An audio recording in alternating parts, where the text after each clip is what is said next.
Bulletin का आगाज अहम खबर से। कराची को भी बड़ी तबाही से बचा लिया गया।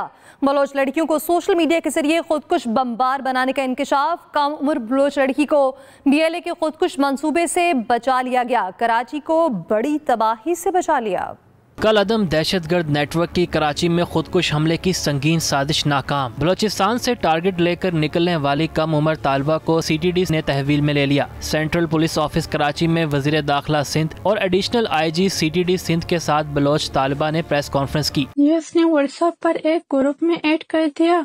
वजीर दाखिला सिंध ने इस मौके पर कहा, दहशतगर्दों का नया निशाना हमारे बच्चे हैं और सोशल मीडिया को बतौर हथियार इस्तेमाल किया जा रहा है। फरसूदा सी कहानी बनाकर और इस बच्ची की ज़हन साजी की गई और इनको तैयार किया गया कि ये यहाँ पर कराची में आकर खुदकुश बमबार बने। हमारी इंटेलिजेंस एजेंसीज़ की बरवक्त कार्रवाई की वजह से ये बच्ची भी बच गई। एडिशनल IG CTD सिंध ने बताया, लड़की को बलोचिस्तान से भेजा गया मगर 25 दिसंबर को पुलिस नाकों पर चेकिंग के बाइस हैंडलर मतलूबा मुकाम तक ना पहुंच सका और साजिश बेनकाब हो गई। आहिस्ता आहिस्ता उन्होंने स्टेट के अगेंस्ट जो मवाद है वो उन्होंने उसको देना शुरू किया और वो उसने इस्तेमाल करती रही और उसको ये उन्होंने बावर कराया कि आपको एक बड़े मकसद के लिए हम इस्तेमाल करना चाहते हैं। एडिशनल IG CTD ने वाज़ेह किया, लड़की पर कोई क्रिमिनल केस नहीं बना रहे। वालिदैन बच्चों की ऑनलाइन सरगर्मियों पर कड़ी नजर रखें। Yasin Jabalpuri, express news, Karachi. कराची में खुला कटर एक और बच्चे की जिंदगी निकल गया। कोरंगी मेहरान टाउन में बच्चा खेलते हुए मैन होल में गिरकर जान बहक।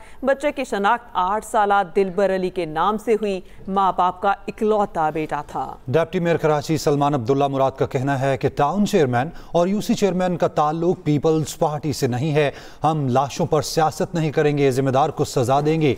UC चेयरमैन को 10 दिन पहले ही वाटर कॉरपोरेशन ने गटर के 10 ढक्कन दिए थे। कराची में खुला गटर एक और बच्चे की जिंदगी निकल गया। कोरंगी मेहरान टाउन में बच्चा खेलते हुए मैनहोल में गिरकर जान बहक हो गया। कराची के इलाके कोरंगी में बच्चा गटर में गिरकर जान बहक हो गया। नाना का कहना है बच्चा माँ बाप का इकलौता बेटा था। मजीद जानते हैं वहां पर मौजूद हमारे नुमाइंदे आमिर फारूक से। आमिर, बताइएगा इस अफसोसनाक वाक़े के बारे में। जी, कोरंगी मेहरान टाउन में एक और मासूम बच्चा खुले गटर का शिकार हो गया है। बच्चे के नाना, दिलबर अली के नाना हमारे साथ मौजूद हैं। दुख का इस वक्त पहलू है, लेकिन ये कुछ तफसील बताना चाहते हैं। 3 बच्चे थे, ये छोटे खेलते हुए बाहर गए हैं। बाहर खेलते हुए 2 तो वापस आ गए, एक जो है उसको खुले गटर के अंदर गिर गया जिसका ढक्कन मौजूद ही नहीं। अच्छा, ये सारे गटर इसी तरह खुले हुए हैं या? जी खुले हुए, बिल्कुल खुले हुए। आगे तो ऐसे खड़ा भी लगा हुआ है, ओजरी फैक्ट्री है, उसके साथ आप जाकर देखेंगे तो आपको बिल्कुल नजर आएगा कि वो वैसे ही खुला हुआ है। वो मेरे जितना तो खड़ा है खाली। इस वक्त जो यह हाल है, छोटे से घर में बच्चे के वालिद मजदूरी करते थे, गरीब खानदान है ये। इनकी वालदा का, दादी का, नाना का यहाँ पर जिस तरह का रोने वाला माहौल है वो सबको अफसरदा कर रहा है। एक मासूम बच्चा था। अब देखना ये हुकूमत क्या इक़दाम करती है कि कोई और दिलबर अली इसका शिकार न बने। इस इलाके समेत कराची के तमाम जितने भी सेवरेज लाइन है उस पर गटर के ढक्कन। आमिर फारूक, आपका शुक्रिया। स्पीकर पंजाब असम्बली का वज़ीर अल खैबर पख्तूनख्वा की हुल्लड़बाजी की रिपोर्ट कानून नाफिज करने वाले इदारों को भेजने का ऐलान। मलिक अहमद खान ने कहा, सुहेल आफरीदी ऐवान में ऐसे लोगों को लाए जिनके नाम फहरिस्त में नहीं थे। वज़ीर अल खैबर पख्तूनख्वा सुहेल आफरीदी का दौरा लाहौर के दौरान बदसलूकी का इल्जाम। वज़ीर आला पंजाब मरियम नवाज को खत लिख दिया। स्पीकर पंजाब असम्बली मलिक मोहम्मद अहमद खान ने वज़ीर आला खैबर पख्तूनख्वा की आमद पर पंजाब असम्बली में हंगामे की इंक्वायरी रिपोर्ट सिक्योरिटी इदारों को भेजने का ऐलान कर दिया। वहाँ पर ये कुछ ऐसे अफराद को साथ लेकर आए जिनकी हमारे पास फहरिस्त नहीं थी और जिनके पास ID कार्ड्स भी नहीं थे। अब वो कन्विक्टेड लोग जो सरकारी इमलाक को जलाने की जिनके ऊपर चार्जेस हों और उनकी कन्विक्शंस हुई हों और instead of putting them in jail आप उनको साथ अपने लेकर पंजाब असम्बली की इमारत के अंदर दाखिल हों, तो ये तो किसी सूरत भी इजाज़त नहीं दी जा सकती। वज़ीर आला खैबर पख्तूनख्वा सुहेल आफरीदी की पंजाब हुकूमत के रवैये की मजम्मत। लाहौर के दौरे पर नामुनासिब रवैये पर वज़ीर आला मरियम नवाज को एहतजाजी मरासला अरसाल। सुहेल आफरीदी ने वज़ीर आला पंजाब को लिखे गए खत में कहा, जिस अंदाज में मेरे दौरे के दौरान मामलात को डील किया गया वो कोताही नहीं बल्कि जानबूझकर सब किया गया। जो हुआ वो इंतजामी खामी नहीं थी और ना ही हादसाती, बल्कि आईनी ओहदा और बैनुल सूबाई इज्जत को खराब किया गया। सुहेल आफरीदी ने कहा, मार्केट्स और अवामी मकामात को बंद करके लाहौर के बासियों को तकलीफ दी गई। मोटरवे रेस्ट एरिया तक बंद रखा गया। सुहेल आफरीदी ने कहा, मेरे दौरे के खिलाफ सोशल मीडिया पर मुहिम चलाई गई। उधर वजीर दिफा ख्वाजा आसिफ नेक्स पर वजीर आला खैबर पख्तूनख्वा के खत पर रद्द-ए-अमल में कहा, सुहेल आफरीदी साहब, आपकी क़यादत में वफाकी दारुल हुकूमत पर हमला होता है और बार बार होता है। आपके वर्कर्स क़यादत के आशीर्वाद से इंतहाई गंदी जुबान सोशल मीडिया पर इस्तेमाल करते हैं। इन सब चीज़ों से उस वक्त भी आईनी ओहदे और बैनुल सूबाई इज्जत ख़राब हो रही होती है। आए सब मिलकर इसकी मजम्मत और सदेबाप करते हैं। वज़ीर इत्तलात अस्मा बुखारी ने कहा, पंजाब असम्बली कोई चौक या चौराहा नहीं जहां बगैर इजाज़त किसी को भी खुला छोड़ दिया जाए। Welcome back. साबिक TJSI फैज हमीद ने 14 साल सजा के खिलाफ अपील दायर कर दी। एक्सप्रेस ट्रिब्यून की रिपोर्ट के मुताबिक अपील आर्मी चीफ के पास 2 रोज़ा कबल जमा कराई गई। फैज हमीद ने तहरीरी फैसला हासिल करने के लिए कोर्ट ऑफ अपील के रजिस्ट्रार से भी दरख्वास्त की है। हसनात मलिक से तफसीलात जान लेते हैं। जी बताइएगा। जी बिल्कुल, जनरल फैज हमीद के वकील मियां इशफाक एडवोकेट ने दरख्वास्त दायर की है कोर्ट ऑफ अपील में। एक तो जो उनको सजा हुई है उनके क्लाइंट को उसकी कॉपी दी जाए। दूसरा 40 दिन के अंदर जो अपील फाइल करनी थी आर्मी चीफ के सामने और फिर वो कोई ट्रिब्यूनल बना सकते हैं या खुद फैसला कर सकते हैं उस हवाले से, तो वो अपील फाइल हो चुकी है। ताहम अपील में ये बात की गई है कि अगर हमें फैसला मिलता है तो हम एडिशनल ग्राउंड भी साथ जो वो जमा कराएंगे उस हवाले से। तो अब ये है कि अपील दायर हो गई है। तो इसके अलावा जो इतलात हैं वो ये है कि उनको स्पेशल प्रिजन एक बनाया गया है रावलपिंडी में, उसमें जनरल फैज हमीद को जो है वो डिटेन रखा गया है, अडयाला जेल नहीं शिफ्ट किया गया। तो आप देखते हैं कि ये जो कोर्ट ऑफ अपील है ये कब इस हवाले से फिक्स होती है।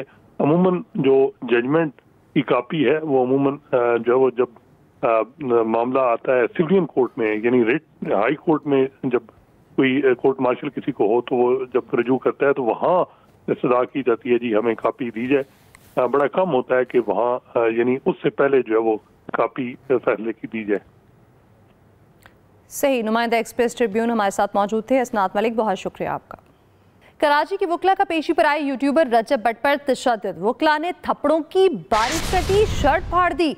टिकटॉकर नदीम नानीवाला रजब भट्ट को बचाने की कोशिश करते रहे। झगड़े के दौरान रजब भट्ट के वकला बीच बचाव कराते रहे। वकला ने मौक़िफ़ अपनाया। रजब भट्ट ने वकला को धक्का दिया, गालम गलोच की। सोशल मीडिया पर सबने देखा। थाना हैदरी में दर्ज मुकदमे में रजब भट्ट की अबूरी जमानत में 13 जनवरी तक तौसी। लाहौर में 6, 7 और 8 फरवरी 2026 को बसंत मनाई जाएगी। डिप्टी कमिश्नर लाहौर ने बाज़ाब्ता नोटिफिकेशन जारी कर दिया है। ज़िला इंतजामिया, पुलिस और काइट फ्लाइंग एसोसिएशंस और शहरियों के लिए SOPs जारी। Welcome back. ब्रेक के बाद आपको बताएं, मेजर अदील जमान शहीद की नमाज जनाजा पेशावर गैरिजन में अदा कर दी गई। ISPR के मुताबिक मेजर अदील जमान शहीद ने बाजोड़ में फितनल खवारिज के खिलाफ बहादुरी से लड़ते हुए जामे शहादत नोश किया। फील्ड मार्शल आसिम मुनीर, वज़ीर दाखिला, कमांडर पेशावर कोर, आला फौजी और सिविल हुकाम की नमाज जनाजा में शिरकत। मेजर अदील जमान शहीद की नमाज जनाजा पेशावर गैरिजन में अदा कर दी गई। खबर शहर कायद से खुले गटर में गिरकर बच्चे की जान बहक होने पर सियासत फिक्सिट तंजीम के नुमाइंदे गटर के ढक्कन लेकर पहुंच गए। फिक्सिट रज़ाकारों और पीपल्स पार्टी के इलाकाई अहदेदारों के दरमियान तलखियां बढ़ने के बाद गटर के ढक्कन कबूल नहीं, ये जुमले ऊपर लिखे गए हैं। आमिर से मज़ीद तफसीलात जान लेते हैं। जी अपडेट कीजिएगा। जी मैं उसी घर के सामने मौजूद हूँ और बिल्कुल बराबर में वही गटर है जहाँ मासूम दिलबर अली जान की बाजी हार गया शाम के वक्त उसमें गिरकर। अब से कुछ देर पहले फिक्सिट एक तंजीम है जो गटर के ढक्कन लगाने के हवाले से मशहूर है, वो यहाँ पहुंची तो पीपल्स पार्टी के इलाकाई अहदेदार और कुछ इलाका मकीन जो थे वो मुश्तइल हो गए। उन्होंने कहा कि आप सियासत करने यहाँ पर आए हैं, लिहाजा इसी वक्त वापस ले जाए, जब पहले जरूरत थी तो गटर के ढक्कन क्यों नहीं लेकर आए गए। आपका ताल्लुक PTI से, PTI के खिलाफ नारेबाजी भी हुई। फिक्सिट के जो रजाकार थे उनका कहना यह था कि हमारा ताल्लुक फिक्सिट से, हमारा किसी सियासी तंजीम ताल्लुक नहीं है, हम खालिसतन हमदर्दी की बुनियाद पर जो हमने मीडिया पर चलते हुए खबर देखी तो हम यहाँ गटर के ढक्कन लेकर पहुंचे और उसको हम लगाना चाह रहे थे, लेकिन इलाका मकीनों ने इसकी इजाजत नहीं दी। खासी तलखी हुई है और यहाँ पर नारेबाजी भी की गई। उसके बाद वो फिक्सिट की गाड़ी वापस चली गई। जी आमिर फारूक अपडेट कर रहे थे, शुक्रिया आपका। दूसरी जानिब भारत में अक़लियतों पर मुज़ालिम पाकिस्तान का सख्त तशवीश का इजहार। भारत में क्रिसमस पर इबादत गाहों की तोड़फोड़ की शदीद मज़म्मत की। आलमी बरादरी से भारत में अक़लियतों के तहफ़्फ़ुज़ के लिए किरदार अदा करने का मुतालबा किया गया। सिंध का मुकाबला दीगर सूबों से नहीं दुनिया से है। 18वीं तरमीम के बाद सिंध में शोबा सेहत को तरजीह दी। Chairman Peoples Party Bilawal Bhutto Zardari का लाड़काना में शहीद बेनज़ीर भुट्टो मेडिकल यूनिवर्सिटी के कॉन्वोकेशन से खिताब। केबी में मारखुर ट्रॉफी हंटिंग का मामला हल न हो सका। मारखुर के शिकार के कोटे पर विफाक और सूबाई वाइल्ड लाइफ डिपार्टमेंट में तनाज़ा खड़ा हो गया।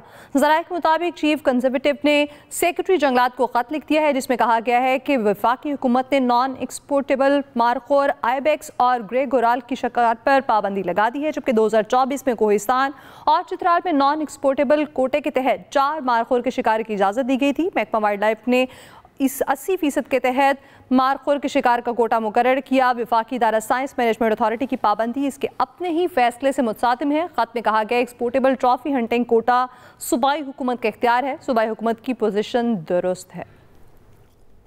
बात करें मौसम की तो बारिश बरसाने वाला ताकतवर मौसमी सिस्टम बलूचिस्तान में दाखिल हो गया है। 2 जनवरी तक बारिशों का इम्कान है। गवादर समेत बलूचिस्तान के साहली इलाकों में हल्की बारिश। शुमाली बलूचिस्तान शदीद सर्दी की लपेट में है। केपी, जीबी और कश्मीर में भी यख बस्ता हवाओं का राज है। पिंडी, इस्लामाबाद समेत पंजाब के मुख्तलिफ शहरों में 31 दिसंबर से 2 जनवरी तक बारिशों की पेशगोई। रूस के बर्फानी इलाके साइबेरिया से आने वाले मेहमान परिंदों ने बलूचिस्तान के साहली इलाकों में डेरे डाल दिए हैं। मजीद जानते हैं कोयटा से मोहम्मद शोएब की रिपोर्ट में। गवादर के साहिल पर साइबेरिया से बड़ी तादाद में अभी परिंदे आए हुए हैं। इन मेहमान परिंदों में सीगिल, कार्मोरेट और वीडर समेत दीगर परिंदे शामिल हैं। अभी माहिरीन के मुताबिक हर साल जब साइबेरिया में सर्दी में बहुत इजाफा हो जाता है तो ये परिंदे करीबी समुद्री इलाकों का रुख करते हैं और बड़ी तादाद में साइबेरिया से अभी परिंदे हिजरत करके बलूचिस्तान के साहली इलाकों गवादर, पसनी और माड़ा, जीवनी और जजीरा अफ्तलार का रुख करते हैं। फरवरी के महीने में ये परिंदे वापस अपने कुदरती माहौल में चले जाते हैं। Mohammad Shoaib, Express News, Quetta. इसी के साथ ही न्यूज स्टूडियो से अब तक के लिए इतना ही। मजीद किसी भी खबर की तफसील के लिए आप विजिट कर सकते हैं express.pk। आप हमें फेसबुक और एक्स पर फॉलो कर सकते हैं। तो बाखबर रहिए और देखते रहिए एक्सप्रेस न्यूज।